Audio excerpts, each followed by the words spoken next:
বাড়ির পিছনে বাঁশবাগানের ছায়ায় খেজুর গাছের পাতা ও বস্তা বিছিয়ে শিশুদের পাঠদানে ব্যস্ত ৭৮ বছর বয়সী এক বয়োজ্যেষ্ঠ ব্যক্তি। গ্রামে পরিচয় ছিল পল্লী চিকিৎসক হিসাবে, এখন সবাই ডাকেন রশিদ মাস্টার বলে। চাঁপাইনবাবগঞ্জ জেলার শিবগঞ্জ উপজেলার মনাকসে ইউনিয়নের তারাপুর গ্রামে শিক্ষার আলো ছড়ানোর কাজটি নীরবে নিভৃতে চালিয়ে যাচ্ছেন ৩৩ বছর ধরে। নিজের সংসারের অভাব অনটন থাকলেও শিশুদের শিক্ষা উপকরণ ও বিতরণ করে চলেছেন নিজ খরচে। আমি রাশিদার স্কুলে পড়ি। আমাদের এখানে পড়তে ভালো লাগে। যোগ বিয়োগ গুণ ভাগ আমাদের শেখায়। অভাবিক পরিবারের ঝরে পড়া শিশুদের শিক্ষা দিয়েই তিনি সবার কাছে গ্রহণযোগ্য ও জনপ্রিয় মুখ রশিদ মাস্টার। আমার জীবনের বহু আশা, বড় আশা আছে, কিন্তু আমি সম্পূর্ণ এটা বহন করতে পারছি না, কেন অর্থনৈতিক অবস্থা খুব খারাপ। আমি কাউরে সাহায্য পেলে ইনশাল্লাহ প্রত্যেকটা ওয়ার্ডে এবং গ্রামের অনেক শিশুই বিদ্যালয়ে যায় না, যারা যায় তাদের মধ্যেও ঝরে পড়ে অনেকেই। এইসব ঝরে পড়া শিশু ও নিরক্ষর বয়স্কদের লেখাপড়া শেখানোর দায়িত্ব পালন করছেন পল্লী চিকিৎসক আব্দুর রশিদ। আলো ছড়ানোর এই কাজটি তিনি নীরবে নিঃস্বার্থে করে যাচ্ছেন। এই 26টি বর্ণকে একত্রিত করে বলা হয় এই অ্যালফাবেটকে আবার দুই ভাগে ভাগ করা হয়েছে। কি কি? ভয়েল আর কনসোনেন্ট। ভয়েল আর কনসোনেন্ট।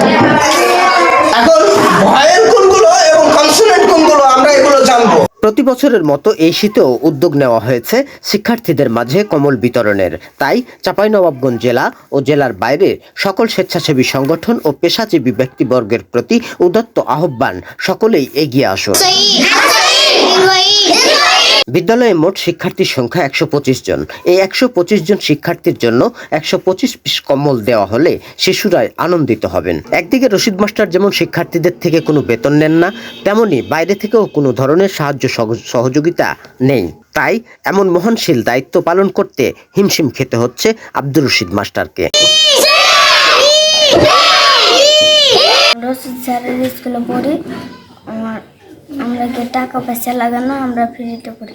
রশিদ মাস্টারের সাথে আলাপচারিতার এক পর্যায়ে তিনি বলেন, কয়েক বছর আগে চাঁপাইনবাবগঞ্জ প্রথম আলো বন্ধুসভা থেকে ১০০ পিস কম্বল দেওয়া হয়েছিল তার শিক্ষার্থীদের, এবং গত বছরে বেওয়ারিশ সেবা ফাউন্ডেশন থেকে ৬০ পিস কম্বল দেওয়া হয়েছিল শিক্ষার্থীদের। তার পাশাপাশি শিবগঞ্জ উপজেলার প্রকল্প বাস্তবায়ন কর্মকর্তা আরিফুল ইসলাম ১০ পিস কম্বল দিয়েছিলেন, এবং শিবগঞ্জ উপজেলার এক নক্ষত্র সানজিদা রেখা নামে এক নারী অর্থ দিয়েছিলেন ১,০০০ টাকা। যদি বাংলাদেশের বা কোনো রাষ্ট্রের বা কোনো জায়গার কোন লোক যদি আমার পাশে দাঁড়ায়, তো আমার এটুকু আশা আছে যে প্রত্যেকটা ইউনিয়নে এবং প্রত্যেকটা গ্রামে গ্রামে আমি স্কুল প্রতিষ্ঠিত করবো ইনশাআল্লাহ।